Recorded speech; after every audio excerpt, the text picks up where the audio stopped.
Enthusiastic, we all are about this because everybody's... everybody's been after me. This Tom has been after me, and Val's been after me to do all this thing because it's something that nobody knows anything about. I can't have anybody verify all this because I'm the only one that knows it. See, I'm the last one here. Yeah, right. And so I have to go back on my memory, and I've been mulling these things over. In fact, I was just telling Nancy, I've been so grateful that you can believe I've been retired for 30 years next year. That's unbelievable. Isn't that something? That's terrific, Jack. And we've been blessed in so many ways, and all these things and the trips, and of course I've been to Europe several times, not like you, but I have all these things to look back on. Yeah, it's been a great life, hasn't it? I tell you, it's sure been a great one, yeah. And when I get back and think about, of course, I was always real close to your dad, and the things that come to me, especially when we go out on a trip, like drive between here and San Francisco. I have some notes in here about things that have happened. Yeah, I'd love to hear those. Well, what we hope to do is to kind of bless the younger generations years from now with some of the great reminiscences of the family, because I think Dick and Tom and I know Jack feels the same way, we all feel remiss in not having done more to record all this earlier, because... Well, the thing I'd like to bring out in this deal is the family, the background of the family. Yeah. And I even got something in there about your grandfather Pope.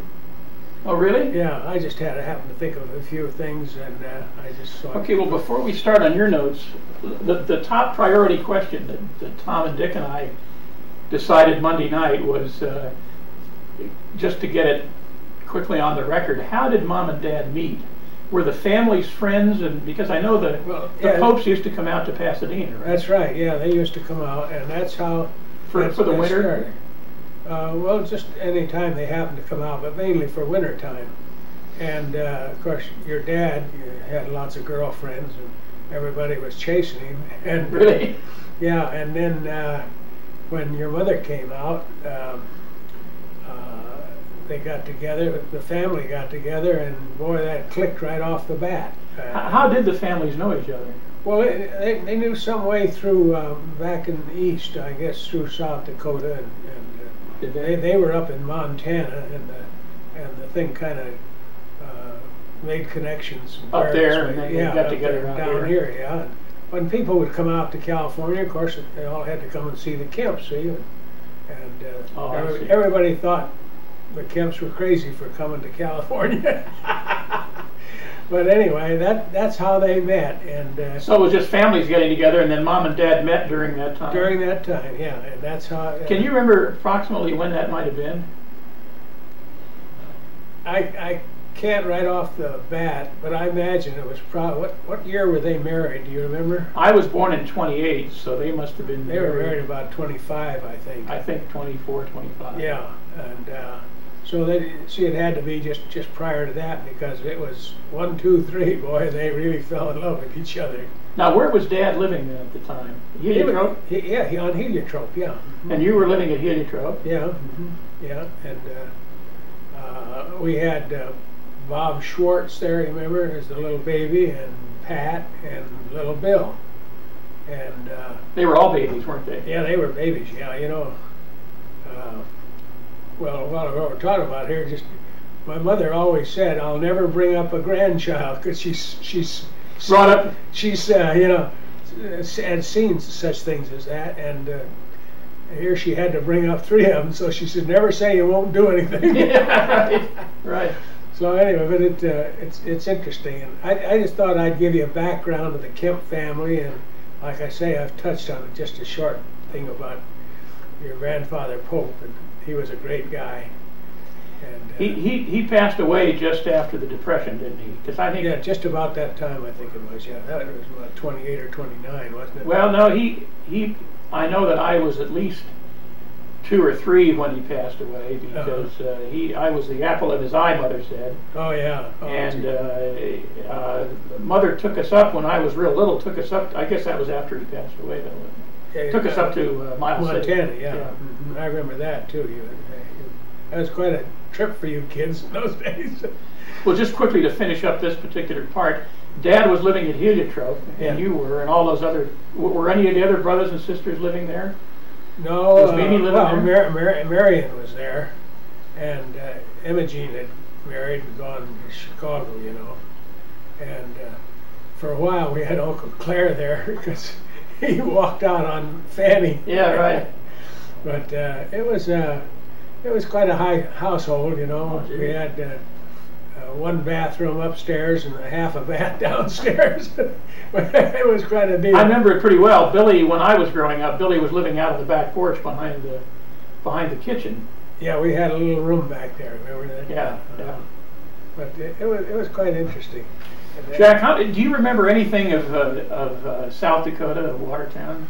Other than just what I've been back there and what Mother has told me about it. I see. Well, you were back there, weren't you, when Jack was there? Just on Jack's trip in '88. I didn't see much. I was so busy. Yeah, wasn't that a thrill to be back there, Oh, it really was. Like Val's always said, she said, I wouldn't mind living back there because the people are so friendly and nice and everything. Wonderful people. Yeah. And so you you were born in 1903? 1904. Yeah. And Dad was born in 97? I believe that was the date, yeah. That was before my time. But we always got a kick out of that. He was just born before the change of the century. And so that made him 2, 4, 6 years older than you. Older than me, yeah. And when did Grandmother move the crowd out to California? California, 1906. So I was just about a year and a half old. I see. And that was when my father passed away. And her mother was living out here, and brother, Uncle Ralph, they were living out here, so that was kind of an incentive to come out. Grandmother's mother was living out here? Yeah. I didn't know that. She lived over there in Boyle Heights? Boyle Heights too, The French family was living over there. Yeah, that was Uncle Ralph, Dr. French, and grandmother's sisters, right? Grandmother's sister, Nettie, Dimple. Dimple was over here, and Nettie was still living in Wisconsin. I see. But and Uncle Ed was her brother. Ed Uncle Ed, her brother. I remember. So that was kind of a drawing card to come out here. And I didn't realize Grandmother's mother was living out here. Yeah, she lived out here. I remember her. And they were all from Wisconsin? They were from Wisconsin, yeah. I'll touch on that in here when I bring up some of these things. And I remember that Grandmother sent Uncle Frank out to scout the territory and buy a house, right? Ahead of time. Dad used to talk about it. Yeah, he came out. Of course, he was the oldest of the boys, and so he came out, and he didn't see anything to buy, but he rented a house over there in Boyle Heights because that's where my mother's family were, right there by Hollenbeck Park. And Soto Street? Well, they lived over on Chicago Street, I think it was. No, St. Louis Street. And we built our house, or my mother built this house on Soto Street. Is that right? Yeah. And that neighborhood has changed quite a lot. It's quite a bit different now. It was a real nice neighborhood when we lived there because, for instance, over on Boyle Avenue, there were palatial residents there. And everything, of course, was developing out there at that time, So my mother built this new house out there. And so it was I say it was a nice neighborhood at that time because it was fresh and new, And so it was a nice section of L.A., wasn't it? Yeah, right. It was a nice section of L.A. And so my mother rented this house for probably a year or so, and then she built this other house again. I see. How did she pay for that? Did she have money when she came out? She must have had, yeah. That was the crux of the whole thing. My father's youngest brother, named Brad, and that happened to be Bradford is my middle name, but anyway, he was executor of my father's estate, and well, we touch on this right now while we're talking about it, and so people from the east, from back in South Dakota, were corresponding. Were corresponding with my mother and people from Watertown, New York. Watertown, South Dakota. Okay. And he was over there just throwing money away of my father's estate. And in fact, he'd go down to the bar, you know, and all the drinks are on me, and is that right? All such things as that. And this is when he was in Watertown. I was in Watertown, South Dakota. Settling up the estate. Yeah. I see. And my mother got word of this, and of course I was just a little tot, and so my mother said one day, she said, I think I've got to go back there and straighten things out. So she took me as a baby, a youngster anyway, and we took the train, of course, and we went back there, and she put a stop to all that stuff. And, Jack, let me get this straight, because Bradford Kemp was in Watertown, New York, doing this thing. Well, he was there, but he was doing all this giving away in Watertown, South Dakota, because that's where the estate was. But when you took the train, where did you go? To New York? We took the train to Chicago, and then over to Minneapolis, and then Minneapolis to Watertown. In those days, there were several trains running out to South Dakota in those days. I just think they don't have a train in the state now. Yeah, right. No, I was just trying to get straight, because he apparently was the executor of the will. Yeah. But he came out to South Dakota, did he? Then he went back to New York and started spending the money? Well, I guess he spent it in both places, but mainly the one that was really getting to my mother was the one in South Dakota, because that's where the friends were telling her how he was throwing the money away. I see. And so, but when she went back with you on the train, that was back to New York? No, to South Dakota. Oh, well, where were you then at the time? We were living out here. Oh, I guess that's where I'm confused. You were already out here. Yeah, we were out here, and that's how things happened, because my mother would get the news from friends in South Dakota what this guy was doing. Oh. So then when she would... How did she get the funds to charter the train and move out here and build the house and everything? Well, I don't know. I guess I thought she sold the farm or the ranch. She probably had sold properties back then. You know, they had hundreds and few thousand acres, and of course there was a lot of money in my father's background. You see, his father owned a bank. In those days, when you were a banker, you owned it. You know, you weren't just a president or something else, or a clerk. But he owned this bank in Watertown, New York, and of course we've been back there. In fact, Val and I were back there just a couple of years ago. Is that right? Yeah, and the town has sure changed. But that was where he knew Mr. Woolworth. Is this her father now? No, his.